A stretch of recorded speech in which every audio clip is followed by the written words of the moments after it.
Hey, this is Life Kit, and welcome to the Makery, DeAndre Royal. Austin Henry the first. No, we're at the Makery, collective retail space in Durham, North Carolina. Featured vendors here among a slew of other North Carolina-based makers and creators. I'm a teacher. That's my main way of making money. I teach dance at right now 4 different places, though it's been up to 6 at other points in my life. And then I run my own company, though we're on a bit of a break right now, and that's called Vector, and that's run by myself and John Haas, who is a video designer and artist, and just went back to grad school at UT Austin for that kind of stuff. My name is Matthew Kelly. I'm the chef owner of Mateo Tapas in downtown Durham, and also the chef owner of Bon Rouge in Durham, North Carolina. Food has been around, like at the center of my family's centerpiece and holidays and get-togethers and special occasions, important occasions.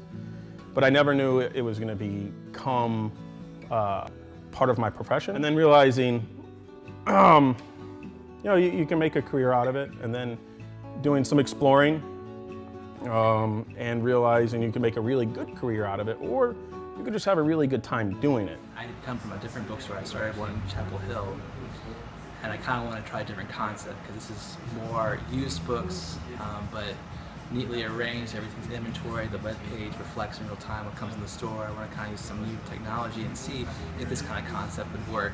And I thought downtown Durham was a perfect spot for it. It was again one of those pieces of me that was like, I don't really know that I could do that. I don't know that I have that in me, especially not being a professional dancer. I always knew I wanted to dance, and I thought, well, maybe it would be teaching, or maybe that would be, I don't know, but never like performing in a company or anything like that. Life Kit stands for love, energy, knowledge, and time. We got our start 2007, 2008, making jewelry and accessories, necklaces, and bracelets for our friends, and kind of caught on, and people appreciated the energy and the meaning behind what we stood for and what the brand was about, and kind of developed a cult following amongst the people that were in our community, and we branched off into a campaign that was really powerful for us. And I started meeting dancers and choreographers in the area who were doing really interesting things, but nobody knew about each other's stuff.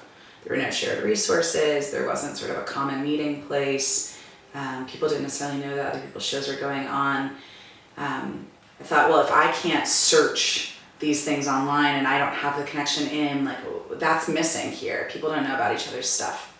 And we made, I think, a Google group that we don't even use anymore, and we made a listserv, basically. And I started this email listserv with maybe 10 or 15 names on it, and it's grown to have 160 something on it now. I think in the last, when it began exactly, there's been that younger entrepreneur set that's come in and always starts with food, like great restaurants. People will go anywhere for good food, and since that's happened and it's become more robust, and the retail's moved in, the hotels have come in, and you're starting to see that nice diversity of shopping options that you need to have vibrant downtown.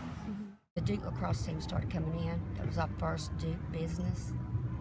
And then in 2006 is when the Duke Lacrosse scandal with the lacrosse team happened.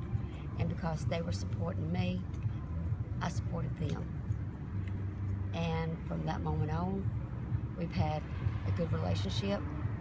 And it was just a good vibe with Duke students and us.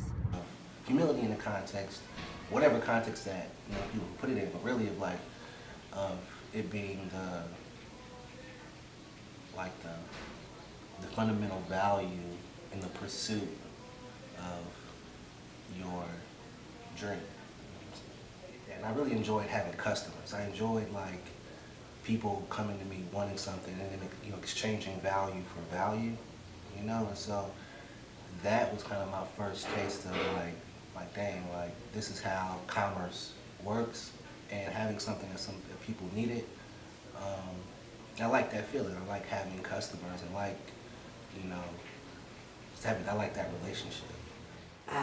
It sort of looked at the dance scene where all these haphazard things that were happening and said, you know, as a critic, critics don't really know what's going on in the dance scene here, and you could actually get reviews and get reviews of your shows if you amalgamated at least 7 performances into a season. Because most dance only runs for 1 weekend, which is really hard for a newspaper that comes out weekly, like the Indy or something, to write a review, because there's really not a point.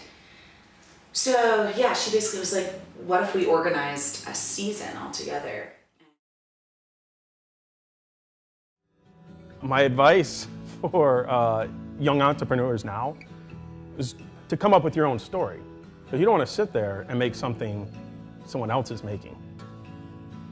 And at the same time, you just want to make something, so this is mine. You want to make something you put in your mouth and you want to share with someone and you're really going to enjoy it. That's the end goal. Authenticity, you know, I think, we're not too concerned with the whole idea of fake it till you make it, because we try to be as authentic as possible and transparent as possible.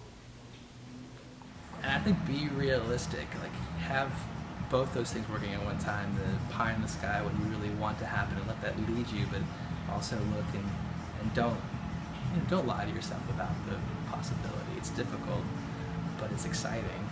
And if you would rather be given work for somebody else, then you should probably work for somebody else.